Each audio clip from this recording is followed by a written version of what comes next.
Welcome to Friend or Foe, the series where we pick apart the characters from some of our favorite games to figure out who is a friend, someone we don't need to worry will stab us in the back, and who is a foe, someone who would intentionally bring harm to the group if given the chance. I'm Josh Bearheart Hawk, and today we're taking a look at a supposed doctor by uncovering Carlos's true background in Telltale Games' The Walking Dead Season 2. As always, you can find a link in the description to a playlist for this series for those long nights where you just want to sit back, relax, and listen to a bunch of breakdowns all at once.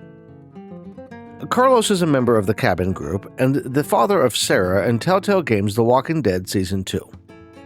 We don't know much about him prior to the start of the game, and we know nothing about him prior to the start of the zombie outbreak, other than the fact that he claims to have some kind of medical training. At the start of the outbreak, he and his daughter found themselves joining a small group of survivors at a House hardware store in Tennessee. The group was run by a man named William Carver, and while things seemed alright at first, a rift soon formed within the group, pitting people against each other and leading to several members of the group breaking out of the compound, leaving one person dead and another injured badly in their wake. This group, known as the Cabin Group because of the location where we first meet them, consisted of Carlos and his daughter Sarah, Luke, Nick, Nick's mother and Uncle Pete, and a man named Alvin and his wife Rebecca. Their biggest fear was being tracked down and found out by Carver, and the first time we meet Carlos, he is coming out of the cabin to check on a little girl that Luke and Pete found in the woods.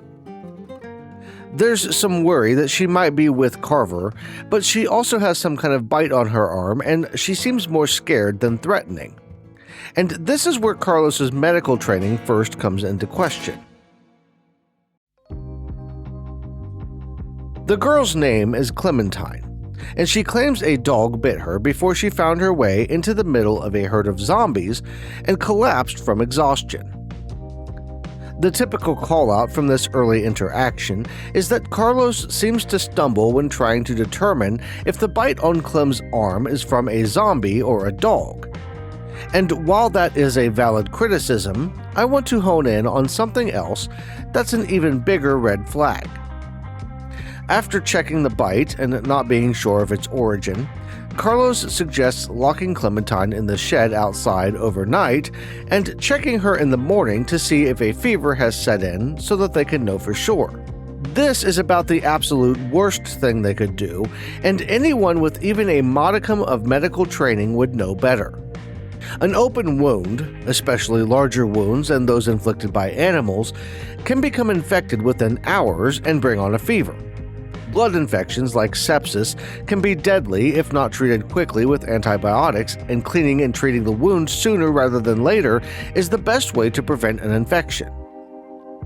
If Carlos was actually a doctor or had any medical training or experience at all, he would know this and he wouldn't be so quick to want to shove Clementine into the shed. To add to that, as Pete rightly points out, the girl weighs like 100 pounds soaking wet, and the group could more than handle her if she turned. Worst case scenario, she starts to show signs of the virus in her system, she dies and reanimates within seconds, and they restrain her long enough to do what needs to be done. If they're alert and monitoring her closely, it shouldn't be a problem. The argument Carlos makes in the end is that he doesn't want to waste supplies on a lurker bite, but that is a weak argument at best, as they have the supplies to clean her up, and someone who cared even a little bit about their fellow human being wouldn't hesitate to help her. And let's be real, if someone they were close to got bit and there was even a small chance that cleaning the wound would save them, most of them would do it without hesitation.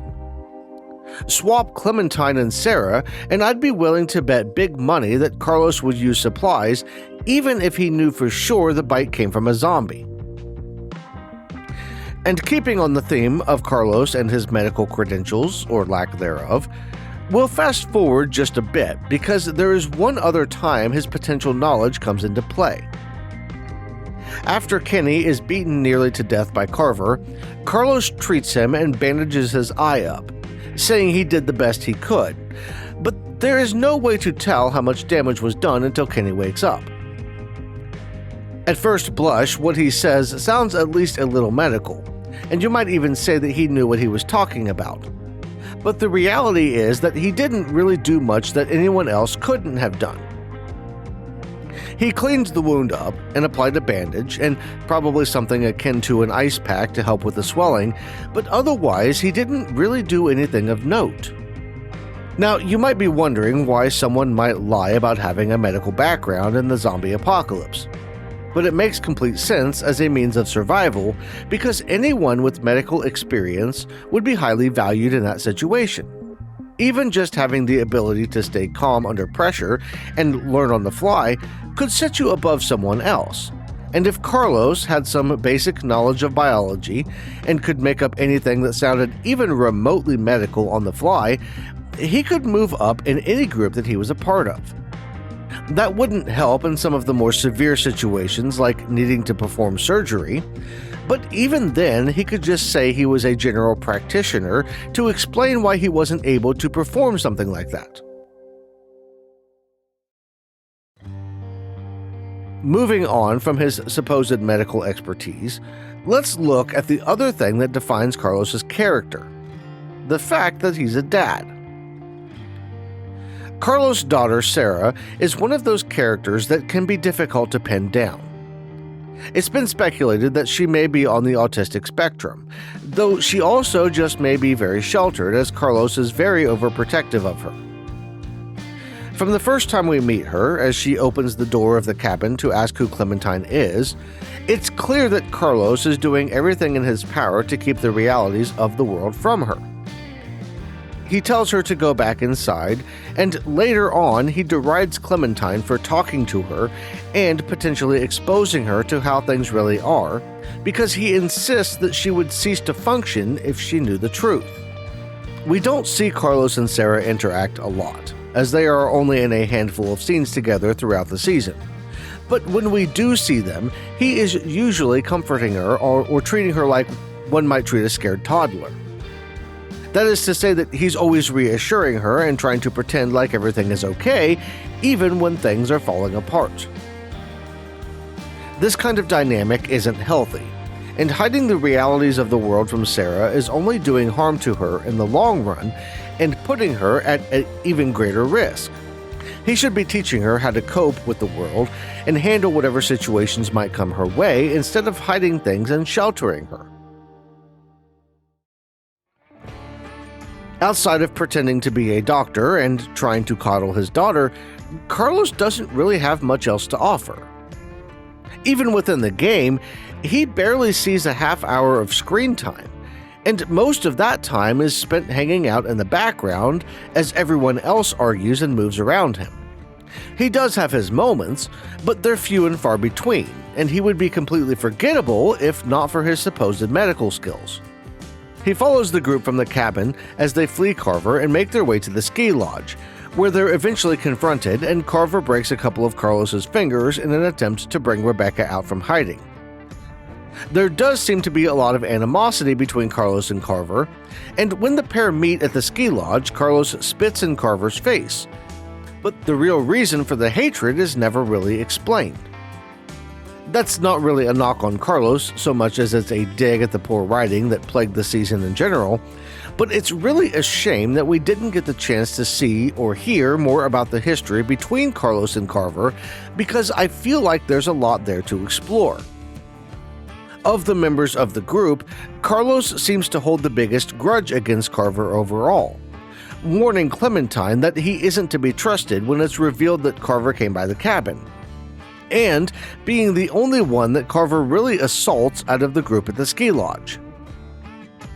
On the one hand, it makes some sense that Carver would punch him and focus on him overall, as he did spit in Carver's face, but it just seems a little over the top to break his fingers over that, for instance. With all of that, it's time to decide whether Carlos is a friend or a foe. On the one hand, he does seem to want to help where he can, and he does appear to be working in the best interest of the group when he suggests keeping Clementine in the shed. That's not the best thing for Clem, and it really doesn't even make a lot of sense safety-wise, as she wouldn't be that difficult to restrain inside, but it can be at least justified in some way. He also patches Kenny up, though that might have been more because it's what the group expected out of the person who claimed to have medical training than actually wanting to help him. And he does at least seem to have Sarah's best interest in mind when trying to shelter her. On the other hand, I'm convinced he was lying about his medical background, and it makes me question his motives and alliances at every turn. Could he have been closer to Carver than he lets on? His anger towards the man almost seems like he's overcompensating for something, as while everyone else seems to fear Carver, Carlos seems to actively hate him, and the feeling appears to be mutual. In fact, the more I think about it, the more I have to lean toward labeling Carlos as a foe. Aside from how untrustworthy he seems, I think there is more to him than meets the eye, and I've got a theory about him that I don't think I've seen anywhere else. See, it seems odd that Carver was able to find the cabin in the wide world that exists outside of House Hardware. Trying to find out where the group went after they fled would be like looking for a needle in a haystack, and I think Carver had some hint given to him about their location by someone on the inside. I think Carlos was likely conflicted about leaving House in the first place. It was a secure spot with plenty of food that allowed him to keep Sarah safe from the outside world, so why would he leave? My guess is that he was clued into the escape plan ahead of time by Luke or Pete, who trusted him as the doctor of the group and knew that he would be needed when it came time for Rebecca to give birth. Not wanting to rock the boat, he went to Carver and told him what was going on and revealed the general location of the cabin in the process. I don't think he knew for sure that the group was planning to leave, or the time frame that they were planning on doing it, and I think he was caught off guard when the escape happened. He panicked, but went along with it, and was worried after the fact that Carver would see him as a traitor, which is why he was so worried about being found. One piece of potential evidence to back this up comes when the group is first brought back to House Hardware and Carlos is ordered to follow Troy while the rest of the group is taken to the yard. All Troy says is that he's needed for something, and I think that something was a conversation with Carver in his office about the breakout. He's gone for a bit, just long enough to have that conversation, before being returned to the yard, and he isn't seen much after that outside of the final evening where the group breaks out for a second time.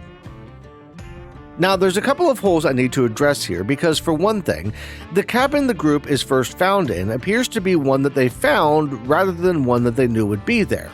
But my guess for that is that Pete, or maybe Nick or Luke, knew something about the area and knew there would be some kind of shelter there. Maybe they'd been there before on a hunting trip or something like that, but it would make sense that they would have planned a general destination before escaping with a pregnant woman. There is also the fact that Carlos deciding to leave with the group the second time doesn't fit very well at first glance. But it really kind of makes sense if you consider the possibility that Carlos wasn't so much on Carver's team as he was an unwilling accomplice. Basically, I think Carver breaking Carlos's fingers and hurting or killing Alvin, as well as pushing Reggie off the roof and beating Kenny, pushed Carlos to the point that he realized the hardware store wasn't actually as good as he originally thought when he ratted the group out the first time. He saw the writing on the wall and decided that taking his chances out in the world made more sense, though he didn't make it very far as a bullet to his neck ended his run at freedom. Keep in mind, this is all speculation based on a lot of unknowns about the cabin group and their history with Carver, but I'm curious to hear your thoughts on the idea in the comments. I'd also like to hear your opinions on Carlos and whether my judgment of him as a foe matches your views or whether you think I judged him a little too harshly. If you enjoyed the video, hit that like button to let me and YouTube know that you appreciated it. And to make sure you're subscribed to Lost in Games so you don't miss any future Friend or Foe episodes or the weekly releases of my Philosophy and Ethics in Games series. If you want to help the channel out in other ways, you can sign up for a channel membership here on YouTube, head over to Patreon and become a patron, or sign up to buy me a cup of coffee over on my website, where you can also find some cool behind-the-scenes stuff and get more involved in the community that I'm building over there. That's all I've got for this one. I want to thank you all for watching, and I'll see you in the next one.